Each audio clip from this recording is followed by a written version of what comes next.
Hello students and good morning. एक बार फिर से आपका ये इंग्लिश टीचर आपके सामने हाजिर हैं एक वॉइस की थर्ड वीडियो लेकर के। इससे पहले मैंने आपके लिए 2 वीडियो अपलोड कर दिए हैं। आज तीसरी इसकी क्लास करेंगे जिसमें हम लोग वॉइस की क्लासेस शुरू किए हैं। तो आइए बिना समय गंवाए हुए हम लोग टॉपिक की शुरुआत करते हैं। और आपकी आज की जो टॉपिक है हमारी VOICE वॉइस कि ये थर्ड क्लास है, ठीक है। मैंने आपको बताया था कि इसमें जो हम लोग पढ़ रहे हैं इस वॉइस का जो फर्स्ट कंसेप्ट हम लोग शुरू किए हैं टेंस वर्सेस वॉइस, ठीक है। टेंस वर्सेस वॉइस, और इस टेंस वर्सेस वॉइस में हमने पहली टॉपिक शुरू की है जिसमें मैंने आपको बताया था, जिसका पहला टॉपिक था प्रेजेंट इंडेफिनिट टेंस। और इस प्रेजेंट इंडेफिनिट टेंस में फर्स्ट आपका था अफर्मेटिव सेंटेंस और सेकंड मैंने आपको बताया था नेगेटिव सेंटेंस के बारे में। अब हम लोग शुरू करेंगे थर्ड कंसेप्ट जिसको हम लोग बोलते हैं interrogative sentence and then after WH words question sentence. Okay, hope आप सारी चीज़ें समझ रहे होंगे जो मैं बता रहा हूँ आपको, और उम्मीद है आप इन वीडियो से काफ़ी बेनिफिट भी प्राप्त कर रहे होंगे। Let's come to the topic and start our class, start the study. So rule number 3 is interrogative. इसको इंट्रोगेटिव नहीं बोलते, इंटेरोगेटिव बोलते हैं। बहुत सारी प्रोनाउंसिएशन प्रॉब्लम होती है यहाँ पे मैंने देखा है, और ज़्यादातर बिहार के स्टूडेंट्स की बात करें तो बहुत ज़्यादा प्रॉब्लम होती है प्रोनाउंसिएशन को लेकर के, क्योंकि एक्चुअली वो प्रोनाउंसिएशन को भी प्रोनाउंसिएशन बोलते हैं। इसमें काफ़ी ज़्यादा प्रॉब्लम क्रिएट होते हैं। अब बोलना क्या है उसको बोला जाता है, मैं इसकी स्पेलिंग की अगर बातों को लेकर चलूँ तो ये हुआ PRONUNCIATION, प्रोनाउंसिएशन। अब यहाँ पे लोग प्रोनाउंसिएशन बोल देते हैं, जो चीज़ें काफ़ी ज़्यादा मिस कर जाती है। उम्मीद है आप इस बात को समझ रहे होंगे, जिसकी वजह से ये चीज़ें गलत हो जाती हैं। तो हमें बोलना क्या है, प्रोनाउंसिएशन। तो सबसे पहली बात स्टार्टिंग में ही लोग गलती करते हैं। ऐसे टीचर जिनसे आपको बच के रहना है ये शिकारी टीचर होते हैं। उम्मीद है इस बात को आप समझ रहे होंगे। लेट्स आगे चलते बेटा। जब इसे इंटरोगेटिव की, जब हम एक्टिव वॉइस की स्ट्रक्चर की बात करते हैं तो इस स्ट्रक्चर का जो हमारा कंसेप्ट होता है, डू डज को सबसे फर्स्ट में स्टार्टिंग में हम मेंशन करेंगे। मेंशन मतलब लिखेंगे, और देन आफ्टर उसके बाद सब्जेक्ट, फिर उसके बाद V1 and then object and the last is question mark. ठीक है बच्चे, बात समझ आ रही है ना। अब आगे अगर हम लोग बढ़ करके चलें तो इसका पैसिव स्ट्रक्चर हमको लिखना पड़ेगा, तब जा करके हमारी सारी सॉल्यूशन समझ में आएगी। जब इसकी पैसिव स्ट्रक्चर की बात करें तो ये हुआ इज MR को सबसे फर्स्ट में लिखते हैं, है ना। बात समझ आ रही है। चलिए, अच्छे इंसान हैं आप लोग। देखो बेटा, उसके बाद फिर हो गया आपको सब्जेक्ट, फिर उसके बाद हमने यहाँ पे किया वर्ब का थर्ड फॉर्म, देन उसके बाद हुआ बेटा सूटेबल प्रीपोजिशन। जो मैंने आपको बताया है, सिर्फ बाई प्लस ऑब्जेक्ट करने से ये बातें गलत हो जाती हैं। हमको करना क्या है, सूटेबल प्रीपोजिशन लिखना है। क्योंकि मैंने आपको, मेरी फर्स्ट वीडियो आप लोग देख लीजिएगा, उसमें मैंने आपको बताया है कि लिविंग बीइंग के साथ हम लोग बाई का यूज़ करते हैं, विथ का यूज़ करते हैं हम लोग नेम ऑफ टूल्स के साथ, इन का यूज़ करते हैं नेम ऑफ मीडियम के साथ, टू का यूज़ करते हैं नो के साथ, लिसन के साथ, कंपेयर के साथ। ये सारी के सारे कॉन्सेप्ट मैंने आपको इस वॉइस के क्लास में बताया था ना। बोलो ठीक है मेरे बच्चे, आ जाओ। बहुत प्यारे प्यारे विद्यार्थी हैं आप लोग, मन खुश हो गया पढ़ा करके आपको। देखो आगे चलते हैं, सूटेबल प्रीपोजिशन। उसके बाद ये हुआ आपका object and the last is question mark. ठीक है, एग्जाम्पल के तक हम लोग चलने की कोशिश करेंगे। तो मैंने कहा बच्चे, do you right a book. ये हुआ पैसिव वॉइस। नेक्स्ट लेके चलें बेटा, तो मैंने कहा बच्चे, does she play the flute. Flute in the sense आपको पता होगा, फ्लूट यानी बांसुरी। ठीक है, नेक्स्ट सेंटेंस की बात करें बच्चे, तो मैंने यहाँ पे फिर पैसिव वॉइस का एक कॉलम दिया, और फिर मैंने कहा बच्चे, डू आई टीच इंग्लिश। तो आप कहोगे हाँ सर। अब इसकी जो 3 एग्जाम्पल मैंने लिखा है, और ये जो आपका टॉपिक है, जो आपका इंटेरोगेटिव सेंटेंस है, इसकी मीनिंग को थोड़ा समझ लो अच्छे तरीके से। तो इसका एक और कंसेप्ट आता है जिसको हम लोग बोलते हैं यस या नो क्वेश्चन। क्या बोलते हैं भाई? यस या नो क्वेश्चन। अब क्यों बोलते हैं इस बात को समझ लेते हैं। यस या नो क्वेश्चन क्यों बोलते हैं इस बात को समझें पहले। अब पता ये चला, अगर मैं पूछूं do you right a book, क्या तुम एक किताब लिखते हो, आप बोलोगे यस सर या बोलोगे नो सर। बस हमारी है ना, यही आंसर आएगा कि नहीं आएगा। आप किससे पूछते हो भैया क्या तुम मुझसे सहमत हो, बोलता है हाँ सर या ना सर, है ना। मैं अगर कहूँ does she play the flute, क्या वो बांसुरी बजाती है, किसी को लुभाने के लिए, गलत जा रहे हो बेटा, है ना। ऐसा नहीं सोचना है, मुद्दे की बात करते हैं। क्या वो बांसुरी बजाती है, बहुत प्यारा बजाती है भाई, ऐसी बजाती है कि पूछो मत, सारे माहौल ख़राब बिगड़ जाते हैं। आओ बच्चे देखो, डू आई टीच इंग्लिश, क्या मैं इंग्लिश पढ़ाता हूँ, आप बोलोगे ऑफ कोर्स आप इंग्लिश पढ़ाते हो सर। तो ये इसका आंसर जो भी आ रहा है या तो यस में आ रहा है या तो नो में आ रहा है, इसलिए इसका दूसरा नाम पड़ा क्या भाई, बोल दो।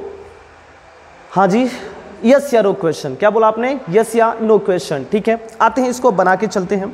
अब इसको बनाने की कोशिश करें तो मैंने कहा बच्चे, मैंने आपको पहले भी अपने फर्स्ट और सेकेंड वीडियो में मैंने बताया है आपको कि ऑब्जेक्ट को पहले सब्जेक्ट बनाएंगे, और जैसा ये आपका इंटेरोगेटिव एक्टिव में रहेगा वैसा पैसिव में भी रहेगा। ठीक है, ये कोई नरेशन नहीं है कि इसको चेंज कर देंगे। तो इज अ बुक, उसके बाद राइट का V3 रिटेन हो गया, उसके बाद हुआ बच्चे बाई, और फिर उसके बाद ये हुआ लास्ट में क्वेश्चन मार्क। बाई क्यों लगाया, बोलो बाई क्यों लगाया भाई? बाई इसलिए लगा क्योंकि सर उसके बाद लिविंग बीइंग आ रहा है। क्या आ रहा है भाई? अरे बोलो तो सही, लिविंग बीइंग। क्या आ रहा है? Living being. बहुत अच्छे इंसान है आप लोग। Does she play the flute, मैंने कहा बच्चे इज द फ्लूट, प्ले का V3 क्या हो जाएगा? प्लेड। क्या होगा? प्लेड बाई हर, हर महादेव, है ना बच्चे। आगे चलते भाई देखो, डू आई टीच इंग्लिश, तो आप इसका कहोगे यस इज इंग्लिश, और टीच का V3 क्या होता है भाई बता दो? अरे बोलो तो सही, शर्माओ मत भाई। टॉट। क्या होता है बेटा? टॉट।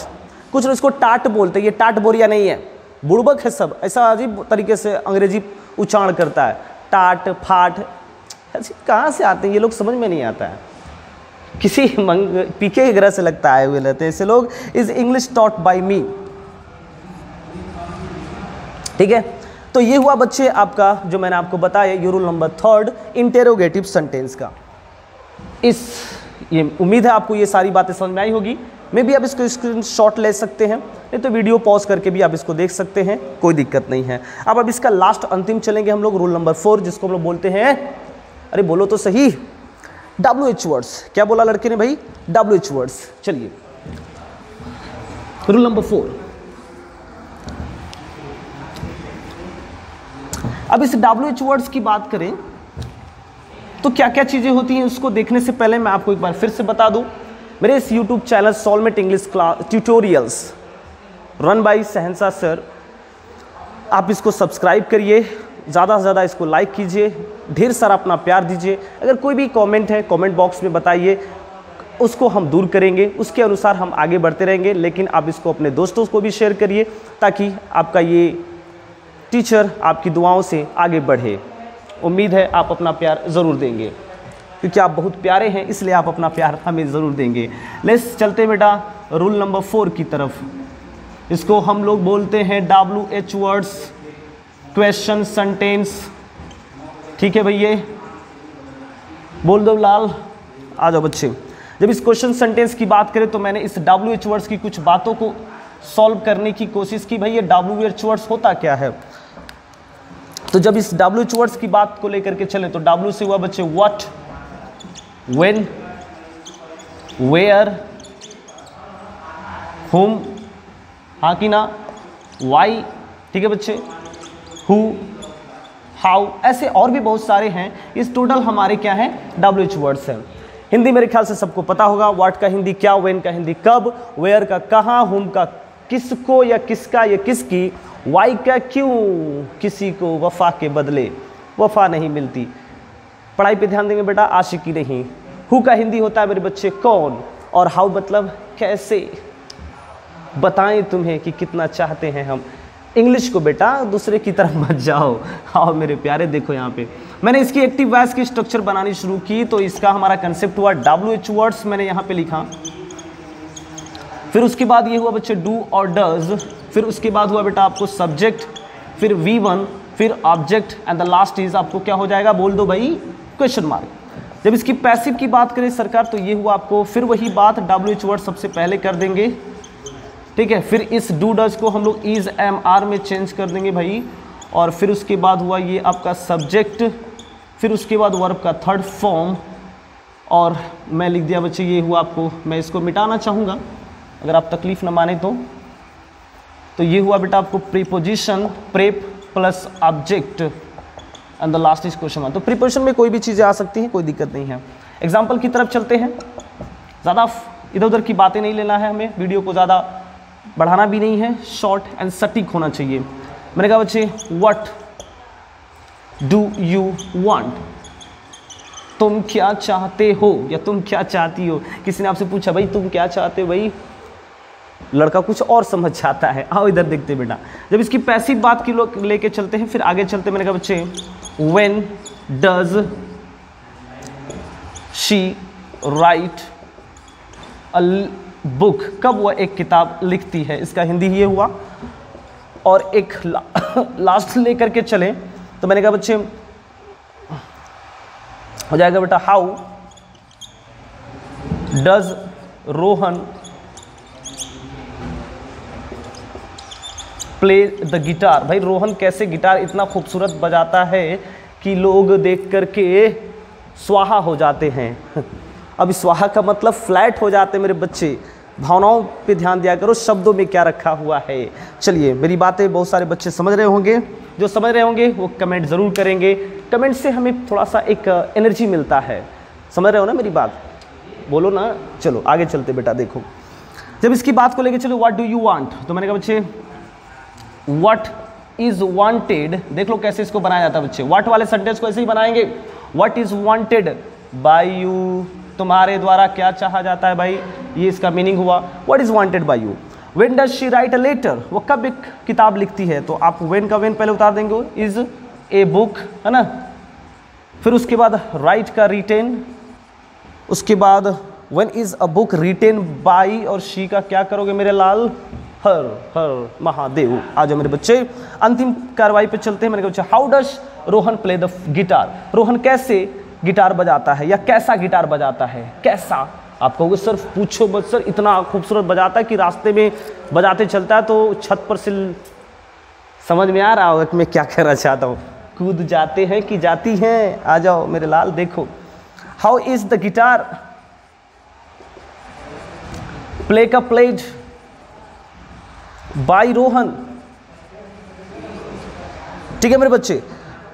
तो ये हुआ आपका रूल नंबर 4 हमारा प्रेजेंट इंडेफिनिट टेंस का, प्रेजेंट इंडेफिनिट टेंस का। और ये 2 वीडियो इससे पहले अपलोड किया गया है, और ये तीसरा वीडियो वॉइस का है जो पूरी क्लास खत्म करता है। और टेंस वर्सेस वॉइस का पहला टॉपिक प्रेजेंट इंडेफिनिट टेंस का, इसके बाद प्रेजेंट कंटिन्यूअस का, प्रेजेंट परफेक्ट का, और भी जो टेंस के जितने भी वॉइसेस हैं 8 टोटल, मैं आपके लिए आपकी एजुकेशन के लिए मैं आपको अपलोड करता रहूँगा।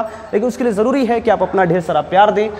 इसको आप जितना समझे हैं, जितने अच्छे तरीके से आपको पसंद आया है, उसका आप कमेंट बॉक्स में बताएं, अपने दोस्तों के बीच शेयर करें और लाइक करें और सब्सक्राइब करें हमारे इस यूट्यूब चैनल को, और देखते रहिए Soulmate English classes by Shahenshah sir. Thank you very much.